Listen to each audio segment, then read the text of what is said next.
We'll get to that at the end of the lesson. Okay. The title of today's lesson is Population Growth. Today is November 24th. I know that it says 11:23 on your screen, but this lesson was supposed to be taught yesterday, but we decided to push things back in order to give you all a work day last Thursday, which I think was much needed. Today is the third lecture, the third day of our 9th unit, all about ecosystems. So please make sure that you are writing down that introductory information somewhere in your notes.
Okay. The objective of today's lesson is for biologists to be able to identify and analyze the factors that affect population growth by completing graph analysis. And the essential question of today's lecture, what are the factors that will determine how a population will grow? So this is the question that we seek to answer by the end of the lesson. What we have here is a pretty cool animation that is showing where in the world most of the population growth is taking place across a 300-year time span between 1800 and 2100. Obviously, the 2100 is a prediction of where we will see most of the growth taking place. But I want you all to take a look at this animation and answer the following questions. Number one, where is the population expected to grow the fastest? When you look at this animation, just in general, where is the population expected to grow the fastest? Red. What is red? What does that mean? I'm not aware of a place on the planet called red. I don't know what planet. I mean, what continent that is. All I see is a bunch of red. Okay. And that big green. That big green. That's about it. Can anyone help Anthony try to figure out what country or continent that is? North America and Europe. Something, bro. Y'all play somewhere. He said, I heard North America and I've heard Europe.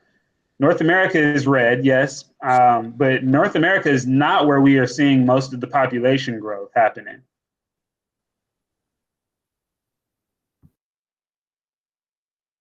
Good, Nick. Yeah, we're seeing a lot of the population growth in the green continent, which is Asia.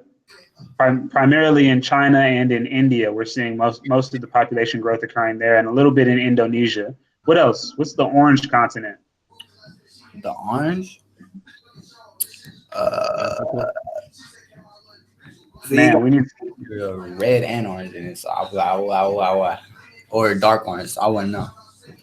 We need a biology course to be taught here at West Met. I mean, a geography course. I'm sorry, geography course. Ain't that part of like never mind, let me stop. I don't know what I'm talking about. Isn't that Africa? That is Africa. Thank you, Joseph. So the orange continent is Africa. We are expected to see a huge amount of population growth take place in Africa, specifically in countries like Nigeria, in countries like Namibia, in countries like Ethiopia. We can expect to see a lot of population growth in those places.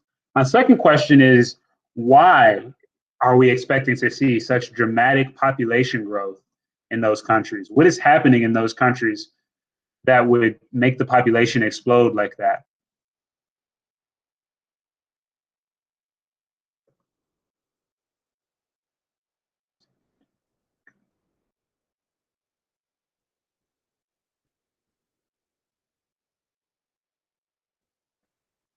Put your thinking caps on. At least give me a guess here. Land or something. Okay, good. Say more about that, Joseph. Land, food, like stuff like that. What do you mean, land, food? What does that Uh, mean? like uh, shelter and stuff like that. I But forgot what it what are you saying though? What about those things? Land, food, and shelter. it's. You need it, like Okay, so because we need those things to survive, I guess what I'm guessing you're saying is that those things must be in high supply in those places. So in Africa, Asia, we're seeing a huge availability of land and food and shelter, which allows the population to grow. That is definitely that's definitely part of the reason. The real reason is a bit more complicated than that, and perhaps we don't need to go into it. I talked about it late last week when we first introduced these concepts of population growth. But you are definitely on the right track, Joseph. So thank you for that. And then the last question: what are the dangers of seeing such exponential population growth? Why is it dangerous that we might see the population increase so dramatically? food shortages. Good. So we don't have unlimited food. We might have enough right now to allow the population to grow dramatically, but we don't have unlimited food. So that's a good point. We might run out at some point. Anything else? What else might be dangerous?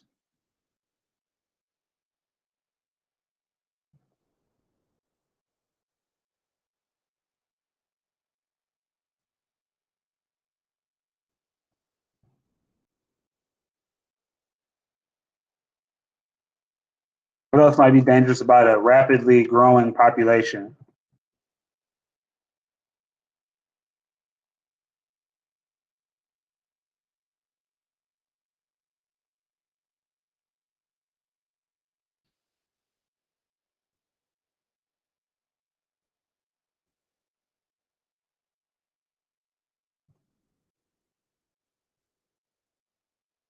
Okay. Perhaps we don't have any other thoughts about that. Did someone send a message? No. All right. But Joseph is right. So there are some factors, some influences that prevent populations from growing forever or prevent them from growing exponentially. And we call those influences limiting factors. A limiting factor is a biotic or abiotic variable that constrains a population size and prevents it from growing exponentially.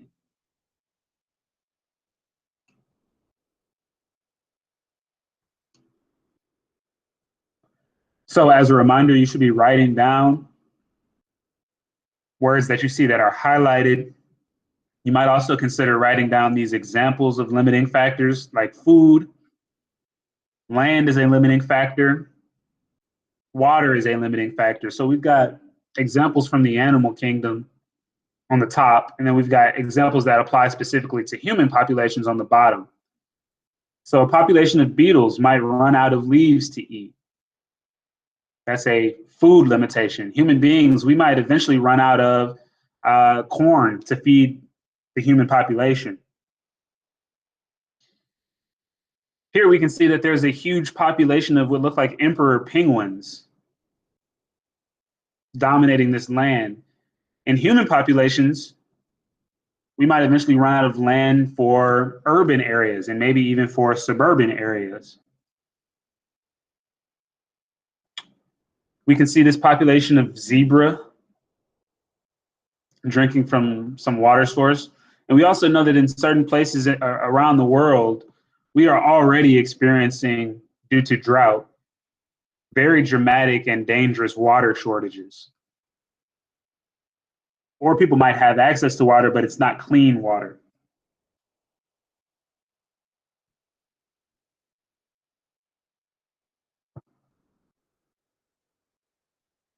Some other examples include temperature. Temperature can be a limiting factor. If it's simply too hot or too cold for a species to exist, that's certainly a limiting factor. The number of mates available. So some specific animal populations have a lot of males and only few females. So obviously that limits the rate at which the population can grow. Even in China, for example, China is a country that has many more males than females. And so that limits the amount of population growth that can take place. And then lastly, altitude can be a limiting factor. Some species prefer to live at certain altitudes, close to the sea level, or some prefer to live further away on mountains, further from the sea level, and are adapted to that type of lifestyle.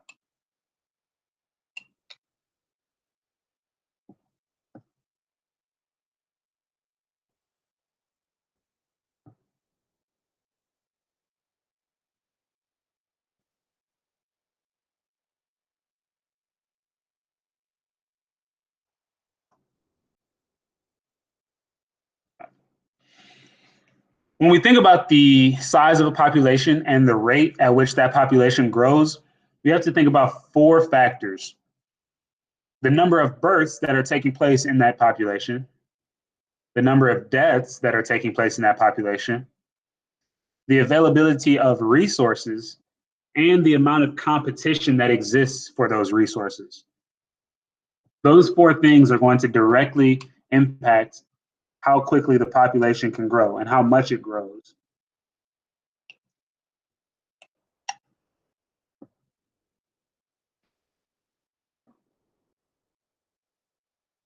So please make sure that you write down these 4 factors affecting population growth.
Okay. The next definition that you should write down is the definition of density independent factors.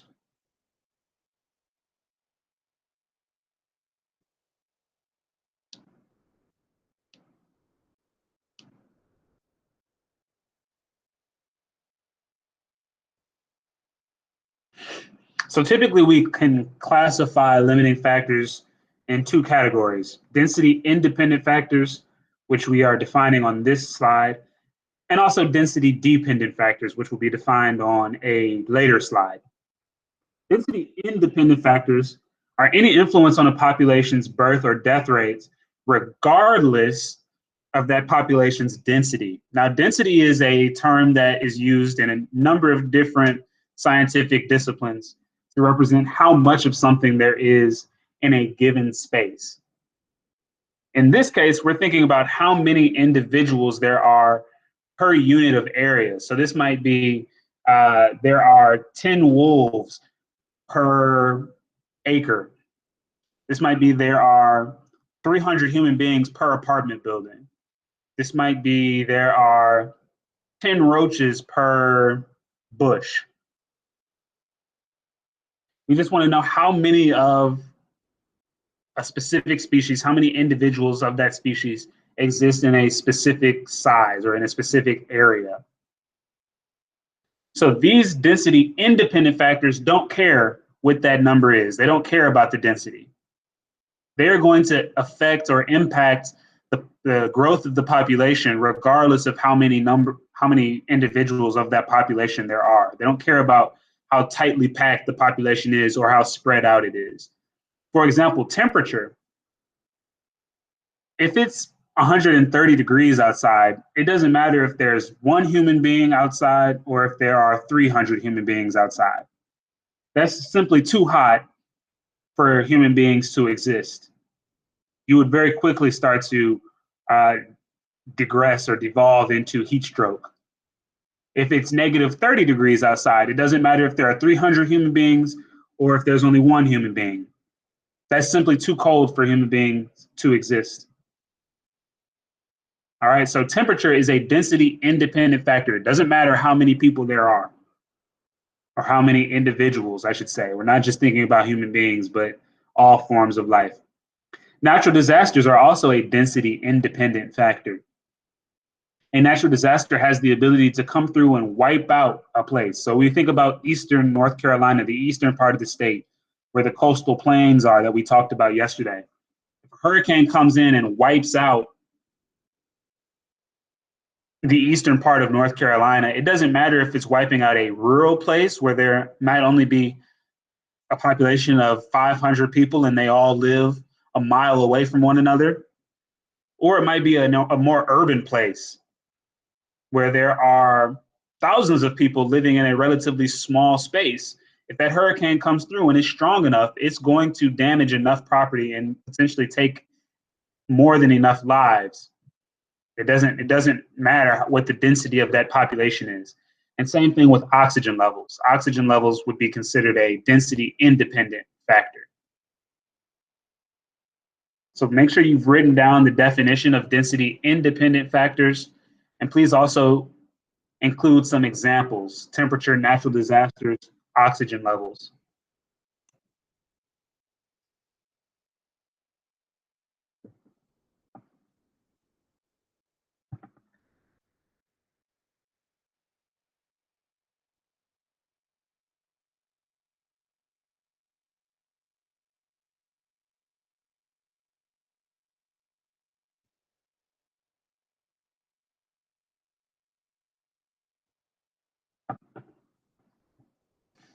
Then the other category is density dependent factors. So these are the opposite. These are influences that do depend on the density of the population. For example, a bacterial disease. We can see that on this lime here. I think this is lime. This lime is infected by some bacterial disease, and depending on how close this lime is to other limes, that disease can spread. Now, if this is the only lime on the tree, then the bacteria don't have as many opportunities to jump to the next organism. But if there's a lime that's right over here, then the bacteria are likely going to have the opportunity to spread. Same thing with human beings and with COVID-19.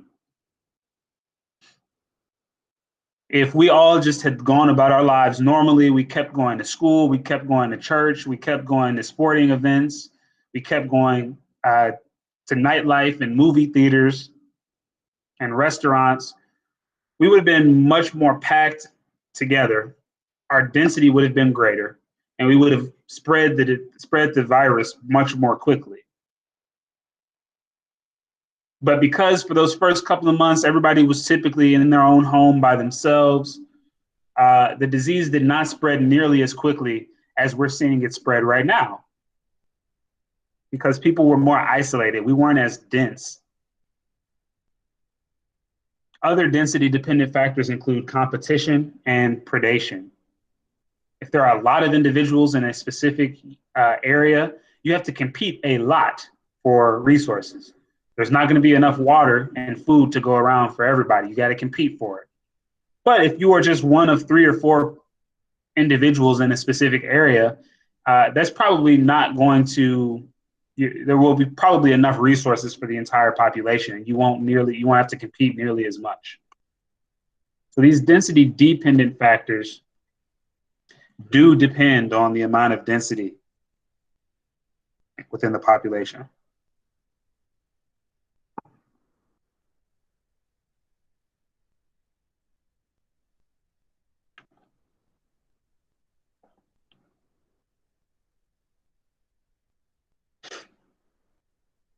So nothing to write down here, but we talked about this on Friday of last week.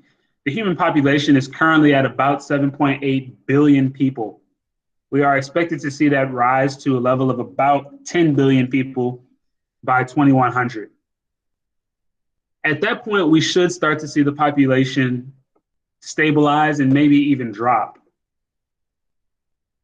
But we've seen the population over the last 200 years or so grow dramatically. For the vast majority of human existence, the population of humans on Earth remained at about 1 billion. The largest civilizations were pretty spread throughout the continent. You had some in Asia, some in Europe, some in South America. But their populations didn't rise or fall dramatically. They were pretty stable. And then in the 1800s, with the Industrial Revolution, we began to see the world's population grow dramatically. Much of that growth originally took place in Europe and in Asia, and then in North America as well. Now we're starting to see a lot of the population growth take place in Africa and Asia, and to a certain degree, Latin America. Let's see how the population has grown just today.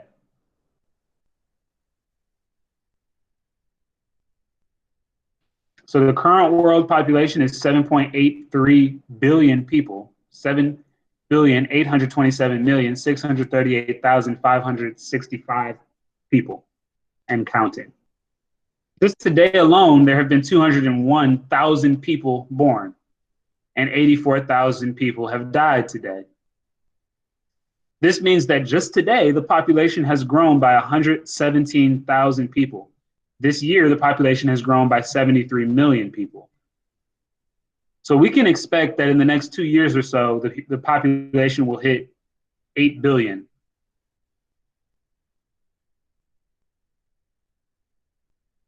Two or 3 years, we should expect that the population will hit 8 billion. And it will continue to grow, again, until about 2100, if our current predictions are correct. So we can see with the vast number of people being born, that outpaces the number of people who are dying, which of course contributes to the overall population growing.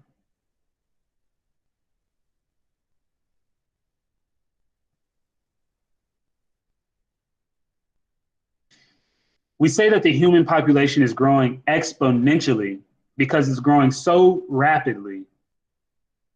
And it's not necessarily because we have an unlimited availability of resources. Obviously, the number of resources is limited. We just haven't hit our limit yet.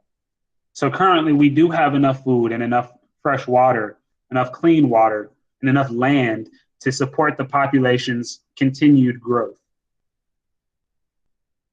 So we're still growing at an exponential rate, which means that 1 quickly becomes 2, quickly becomes 4, quickly becomes 8, then 16, then 32, then 64, then 156,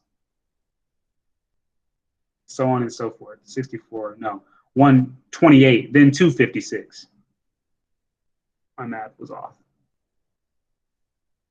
And we describe this kind of growth as having a J curve because it literally looks like the letter J.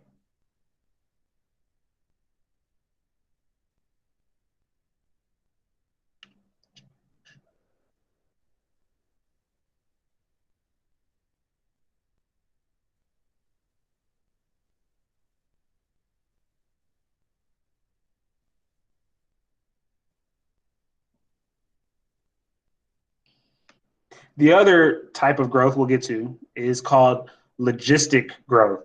But the thing with logistic growth is that it is going to be defined by a carrying capacity. The carrying capacity is the maximum population size that can be sustained in an ecosystem based on the amount of resources available.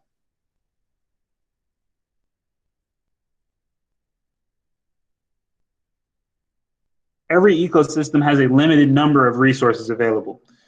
Once those resources have been depleted, then they need some time to regenerate. The plants have to regrow. The water needs to come back down in the form of rain. the soil needs to be replenished. So ecosystems cannot simply support populations that just grow forever and ever. At some point, the population growth is going to outstrip the availability of resources.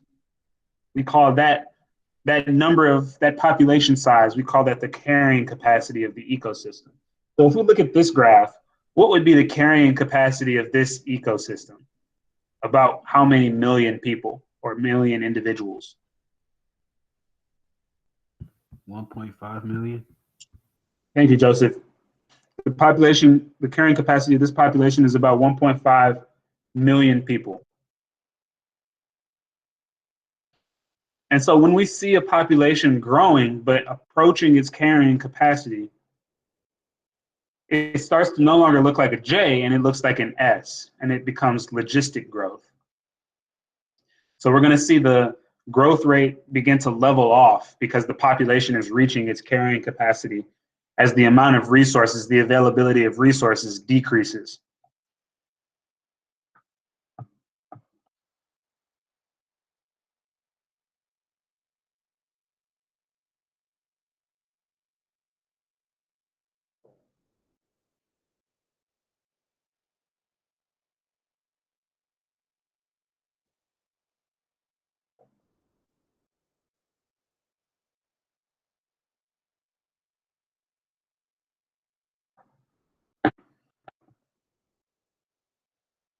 All right. So at this point, finish writing that slide. We do have something that we need to do. It's going to feel a little tedious, but I don't want people coming for you and I don't want them coming for me. So we just need to go ahead and get it out of the way.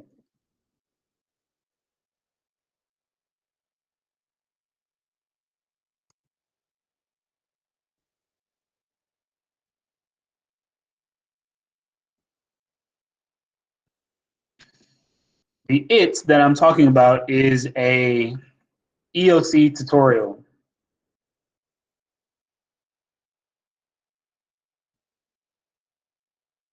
So I need you all to click on the link that I just sent to the chat, which will take you to the tutorial, and we can go ahead and begin in a couple of minutes, but I need everybody to do this. I know it's going to be a little annoying at first, but we just need to go ahead and get it out of the way.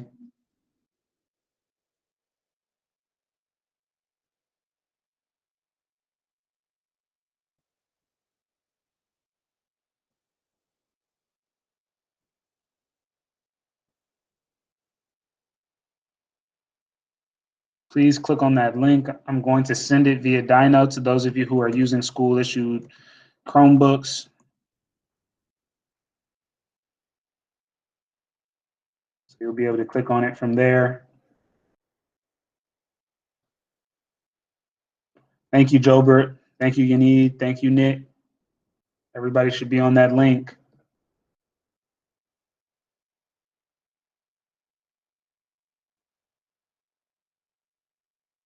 Which one is it? The one that I just sent. I mean, like, is it NC TED? Which I'm NC? gonna explain all of that in a minute. I just need you to get to the link first.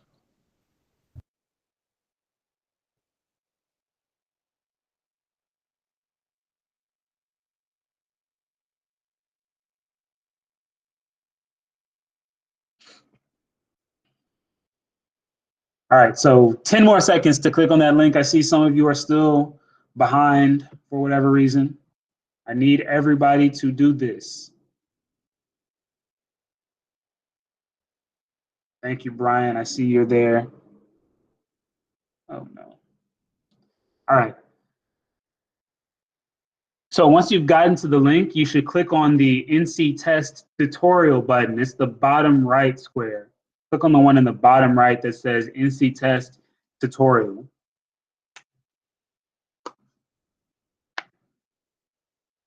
Because this is a tutorial, you don't actually have to log in. This is not worth a grade. I'm gonna read a script in a few minutes, but the test name that you should select is EOC High School English 2, Math 1, Math 3, and Biology tutorial.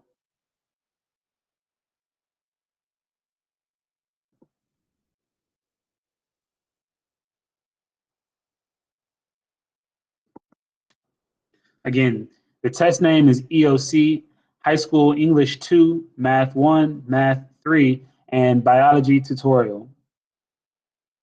Now, some of you might know that you have accommodations, such as test read aloud or changing the font size or changing the theme for accessibility.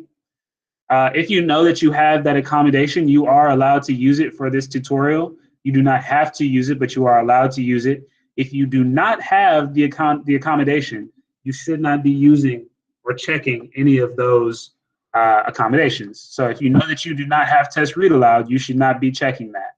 If you know that you would not have an accommodation that would allow you to change the font size, you should not be changing your font size.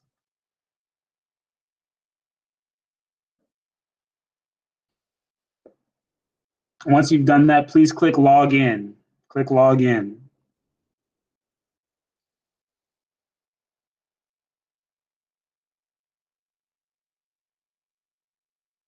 Do not click start, just click log in. Thank you, Anthony. Thank you, Delia. Thank you, Jaden.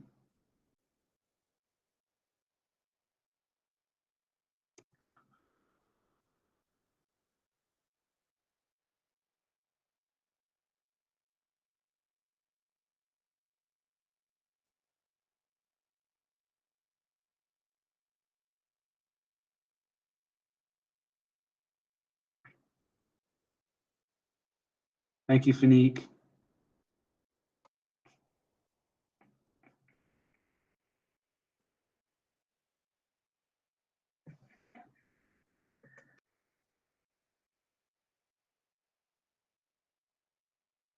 Okay. So today you will complete the end of course online assessment tutorial for High School English 2, North Carolina Math 1, North Carolina Math 3, and Biology. Your answers will not be saved and you will not receive a score. This activity is not a test, but it will help you understand what to do on the day you take the test. As you look at your device, you should see a screen that says Start. During the actual test, you will see your name, your student identification number, and your school name at the top of the screen. You will see an exit button on every page, but do not click the exit button because it will log you out of the test.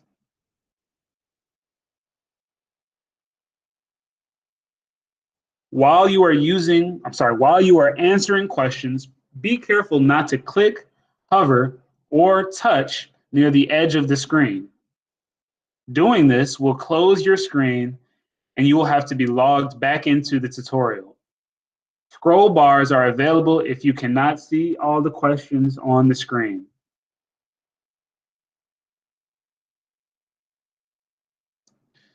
Click Start to begin the tutorial.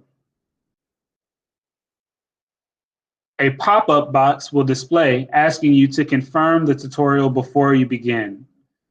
You should see EOC High School English 2, North Carolina Math 1, North Carolina Math 3, and Biology tutorial in the box. Click OK to continue. You should see question 1 on your screen. Do not continue until I tell you to do so.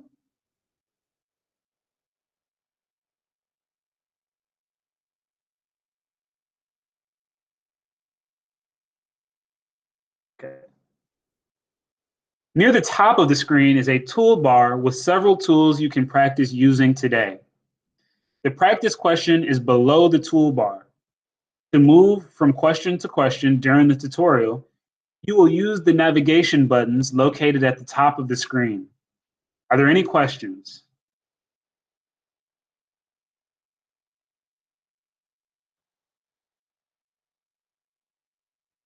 The first 5 questions are reading.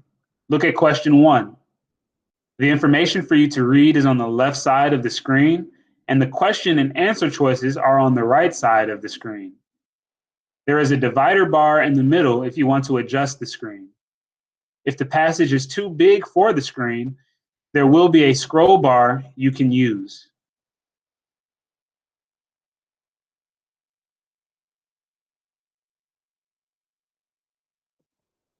Read the passage and then answer the first question. Keep in mind, folks, this is not an actual assessment. You will not be receiving a grade for this. So don't stress yourself out.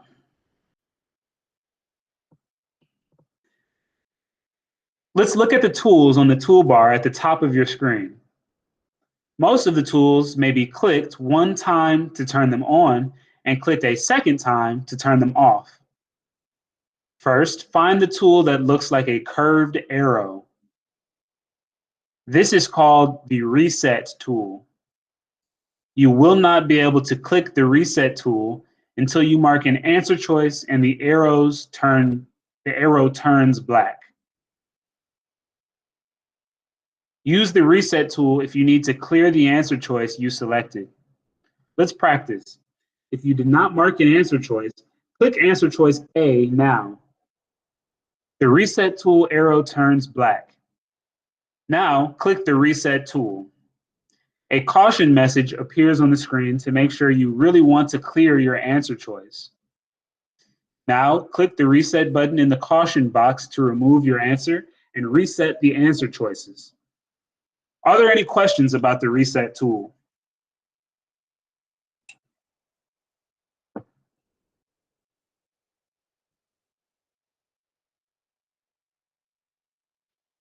The next tool is the Flag tool, which allows you to flag any questions you want to review later.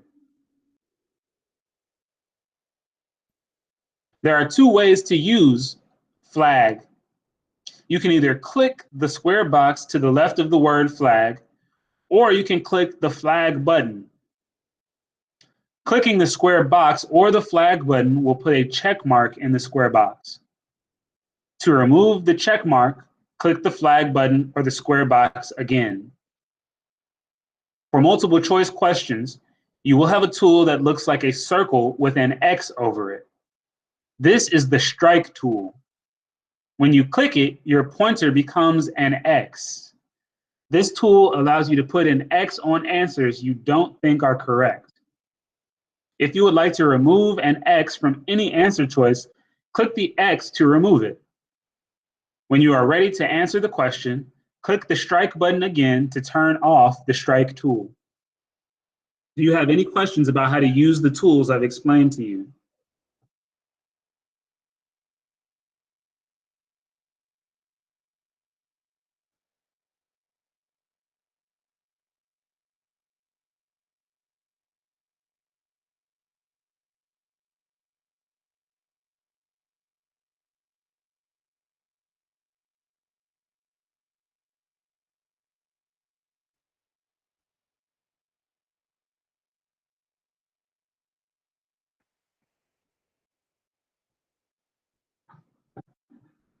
The navigation buttons are below the question.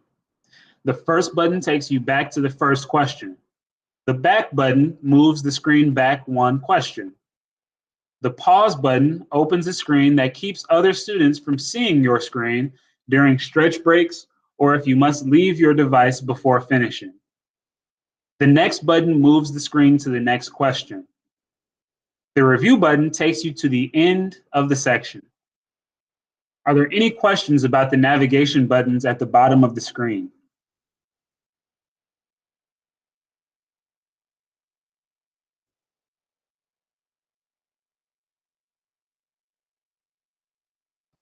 Now, click the next button at the bottom of the page so that question 2 displays on your screen.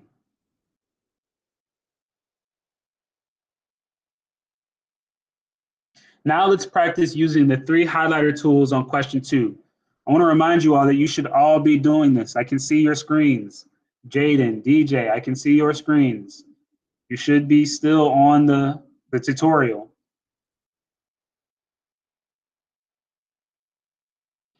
The first highlighter tool looks like a small highlighter pen and lets you highlight words. When you click the highlight tool, the tool is turned on and your pointer changes to an icon that looks like a highlighter. To use it, click, hold, and drag your pointer over the text you want to highlight on the screen.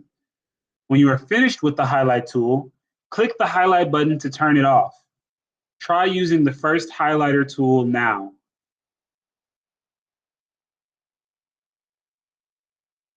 The second highlighter tool looks like a highlighter pen with a line through it. This tool allows you to erase some of the highlight you added to words. Click the tool to turn it on, and your pointer becomes the Unhighlight tool. To use it, click the screen and use your pointer like you would use an eraser on paper to remove highlight from words. Practice using this tool now by erasing some of the highlight you have on your screen from when we used the first highlighter tool. When you are finished, click the Unhighlight button to turn it off.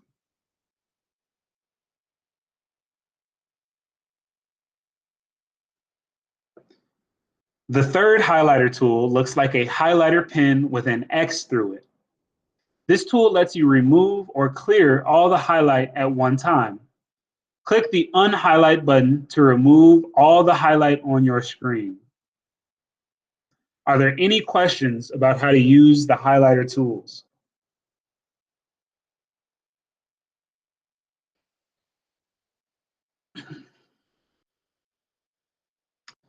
Now read the passage and mark an answer for question 2 on your screen.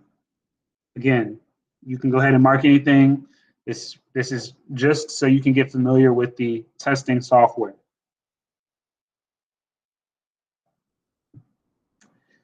Now click the next button at the bottom of the page so that question 3 displays on your screen. We will now look at the final tool on the toolbar. Find the icon with a question mark inside a circle. This is called the Help tool. If you can't remember how the tools or navigation work, you can click the Help button. Click the Help tool now. You will see explanations of different tools and navigation buttons. When you click on the Help tool, there may be some information that you do not need. Some question types only appear on certain tests. Click outside of the Help screen to close the box. Are there any questions?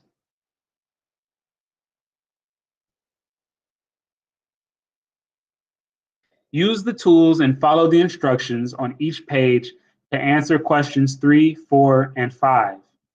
You may choose to use the flag button for one of these questions so that you can see how that tool works.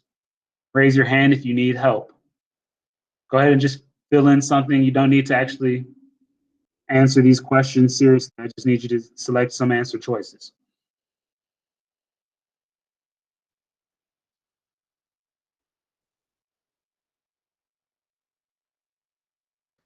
Click Next on your screen.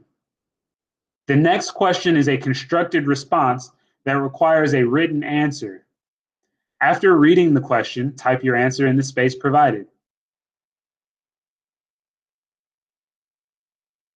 You can type your name, you can type today's date, you can type your favorite team, you can type your favorite color, just type something, and then we will move on.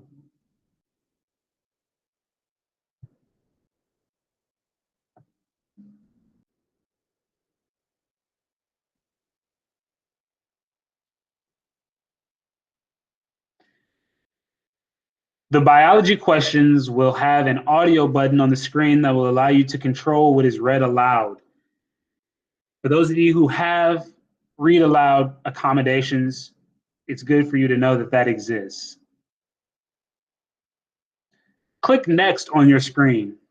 The next 3 questions are biology questions. Follow the instructions on your screen to answer these questions.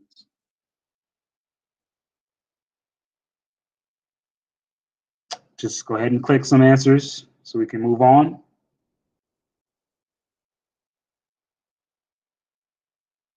Click Next on your screen.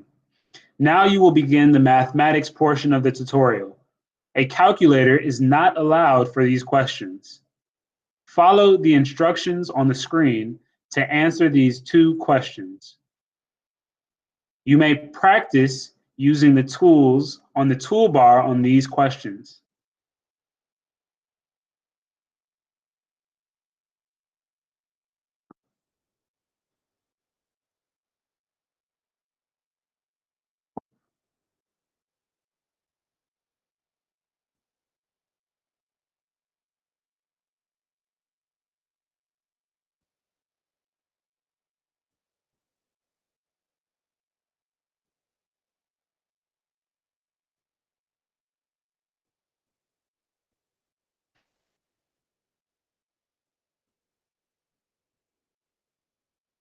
Click Next on your screen, or click Review to move to the section Summary. This screen shows you the number of questions you completed and the number of questions you flagged to go back to later. If you answered the question, there will be an asterisk under it. If you flagged the question to go back to later, it will have a question mark under it. If you didn't answer every question, or if you want to go back and check the questions you flagged, click the question number and it will take you back to that question. Click any question number to see how this works. When you are finished checking your answers, click the Review button. Click the Next button at the bottom of the screen. A caution box appears asking if you are sure you want to go to the next section. Once you move past this screen, you will not be able to return to these questions. Click the Next button in the caution box. You will now begin the calculator active part of the mathematics questions. For these questions, you are allowed to use the online calculator, a handheld calculator, or both if you choose. If you would like a handheld calculator, raise your hand.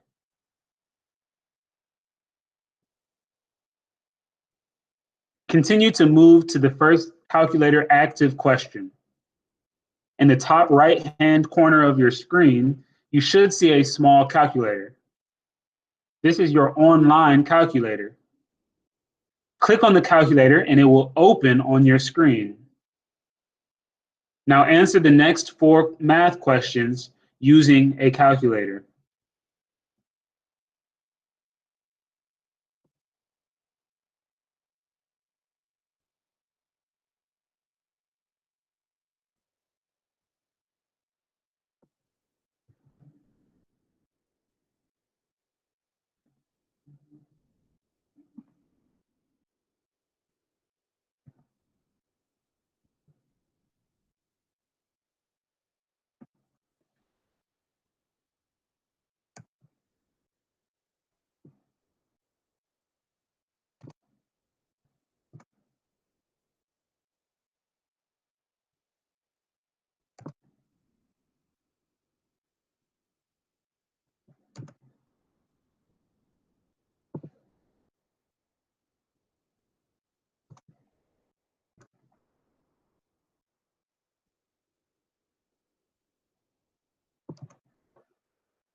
Click Continue to move on to the first, okay, I think I just did that. Click the Next button. This screen is the test summary page for the last 4 questions you answered. This is the end of the tutorial. Click the End Test button. A caution box will pop up on the screen after you click End Test. You cannot go back to answer any of the questions after you click End Test. Everyone should have answered all the questions in this tutorial. Click the End Test button now. A large stop sign will appear to let your teacher know you have completed the tutorial. Are there any questions?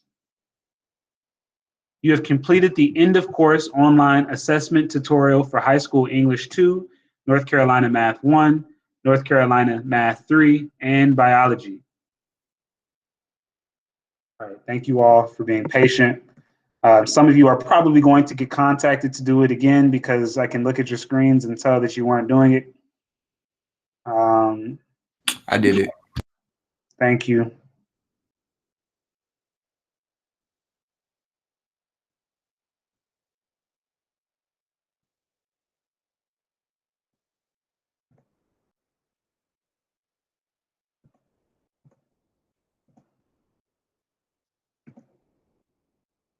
All right, so as you can see on your screen, we do have an asynchronous assignment. It's called population practice. It's called U9D3, population growth practice to be specific. Let me change that.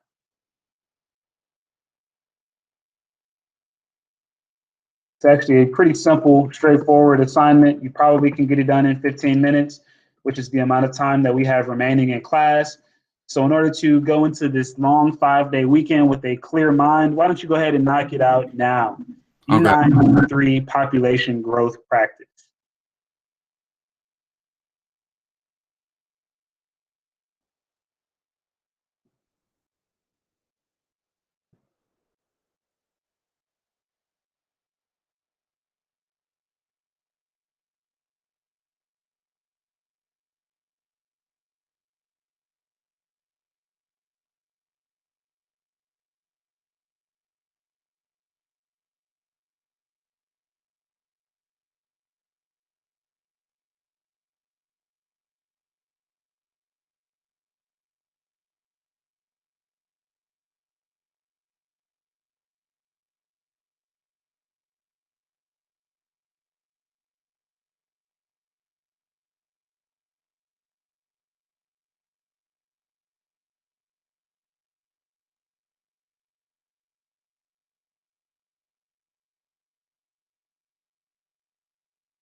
Mr. Wright, I just finished it.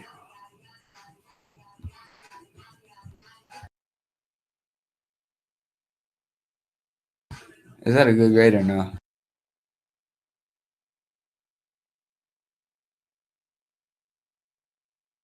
I have not looked at your grade yet. I'm going to finish something else right now.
Hey, I got caught up. You are more than welcome to leave and prepare for fourth block. Please let me know if you need anything between now and Monday when we will next meet. Please do have a great break. Enjoy some time with family. Enjoy some relaxation time, but also be productive. If